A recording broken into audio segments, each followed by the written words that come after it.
আপনার রাইস কুকারটির রান্না হওয়ার আগেই যদি সুইচ উঠে যায়, আপনারা জানেন যে আপনারা রাইস কুকারে লাইন দিলে এখানে আপনার এই সুইচটা চাপার পরে আপনার রান্নাটা শুরু হয়।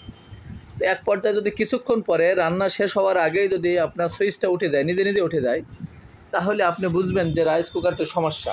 এবং কি সমস্যা আজকে থাকবে এই ভিডিওতে।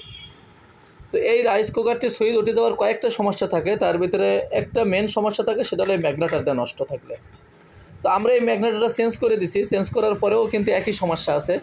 এটার আপনার সুইচটা কিছুক্ষণ পরে নিজে নিজেই উঠে যাচ্ছে, অথচ রান্না শেষ হচ্ছে না। তখন আমরা আবারও চিন্তা করলাম, এখানে কিন্তু একটা থার্মোস্টার থাকে, যদি এইটা থার্মোস্টার নেই, থার্মোস্টার যদি নষ্ট হয় তবে এরকম সুইচ উঠে যায়। তো এ পর্যায়ে আমরা দেখলাম যে এই রাইস কুকারটির কয়েলের সমস্যা। দেখেন এই কয়েলটার কিন্তু কিছু কিছু জায়গায় এই যে উঁচু হয়ে গেছে, কিছু জায়গায় নিচে আছে, মানে কয়েলটা বাঁকা হয়ে গেছে। তো এরকম টুকটাক বাঁকাতেও অনেক সময় অনেক রাইস কুকারে রান্না হয়, আবার কিছু কিছু রাইস কুকারে কিন্তু রান্না হয় না, সুইচটা আগে থেকে উঠে যায়।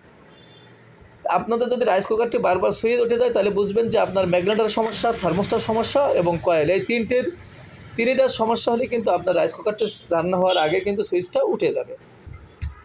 এ পর্যায়ে আমরা আপনাদেরকে দেখাবো যে এই রাইস কুকারটি আমরা এই ম্যাগনেটার চেঞ্জ করেছি, একই সমস্যা আছে। এখন এই যে এই কয়েলটা পরিবর্তন করে দিলে এই রাইস কুকারটা কিন্তু পরিপূর্ণ কমপ্লিট হয়ে যাবে ইনশাল্লাহ, এবং খুব সুন্দরভাবে রান্না করতে পারবে। রাইস কুকারটি খুব ফ্রেশ আছে, এই যে দেখেন। তো আপনারা চাইলে এই রাইস কুকার আমাদের ভিডিও দেখেও এই রাইস কুকারগুলো মেরামত করে নিতে পারেন। আপনারা এই রাইস কুকারের কয়েলগুলো আমাদের কাছেও পাবেন, বাজারে অ্যাভেলেবেল পাবেন।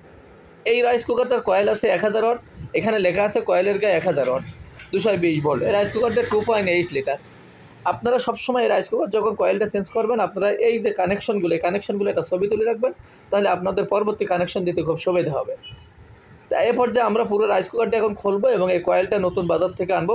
বাজারে বিভিন্ন কোয়ালিটির কয়েল পাওয়া যায়, আমরা চেষ্টা করি সবসময় 1 নম্বর কয়েল দেওয়ার জন্য। আমাদের কাছে পাবেন অ্যাভেলেবেল 1 নম্বর কয়েল, আপনারা বাজারেও পাবেন। আপনাদের ইচ্ছা মতো জায়গার থেকে কিনে নিয়ে রাইস কুকারের কয়েলটা আপনারা নিজেরাই বাসায় বসেও লাগাতে পারবেন। কীভাবে লাগাবেন আমি আপনাদেরকে এক নজরে একটু দেখাই। যে রাইস কুকারের এখানে 3টে স্ক্রু দেওয়া আছে, এই যে দেখেন বডির সাথে এই 3টে স্ক্রু খুলবেন। এই যে ম্যাগনেটার একটা চাবি আছে এখানে, এই যে সুইচের সাথে ম্যাগনেটার চাবি থাকে, এই চাবিটা খুলবেন, রাইস কুকারের কয়েলটা পড়ে যাবে। আবার একই সিস্টেমে রাইস কুকারের কয়েলটা আপনি সংযোগ দিবেন, দিয়ে এই কানেক্টারগুলো আগের থেকে ছবি উঠাই রাখবেন। যেভাবে যেখানে যে কানেক্টার দেওয়া আছে, কানেকশনগুলো দেওয়া আছে, আপনি সেই কানেকশনগুলো দিলেই কিন্তু আপনার রাইস কুকারটির মেরামত সম্পূর্ণ হয়ে যাবে। এক্ষেত্রে আপনার কারোর কোনো মিস্ত্রির বাড়ি যাওয়া লাগবে না, আপনি বাসায় বসে কিন্তু শুধু কয়েলটা কিনে এনেই কিন্তু আপনি মেরামত করতে পারবেন। কেননা এই রাইস কুকারটি কয়েল পরিবর্তনের জন্য যখন আমাদের কাছে আসে বা অন্য কোনো মিস্ত্রির কাছে যাবে, তখন কয়েলের দাম ছাড়াও কিন্তু আপনার এক্সট্রা একটা চার্জ অবশ্যই এর উপরে লাগবে।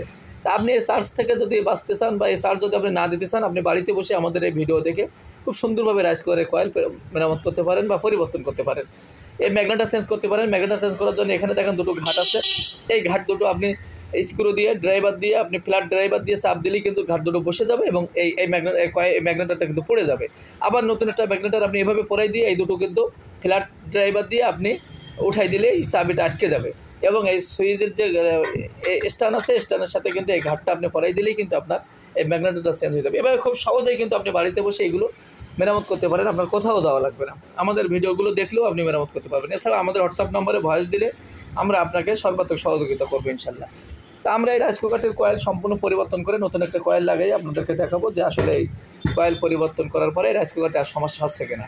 এটা নিশ্চিন্তে আপনি ইনশাল্লাহ এটা আর কোনো সমস্যা হবে না। এটার কয়েল আর ম্যাগনেটার দুটোই সমস্যা, ম্যাগনেটার চেঞ্জ করে দিচ্ছে, এখন কয়েলটা পরিবর্তন করলেই এই সমস্যার সমাধান হয়ে যাবে এবং এটা সুইচ আর উঠবে না।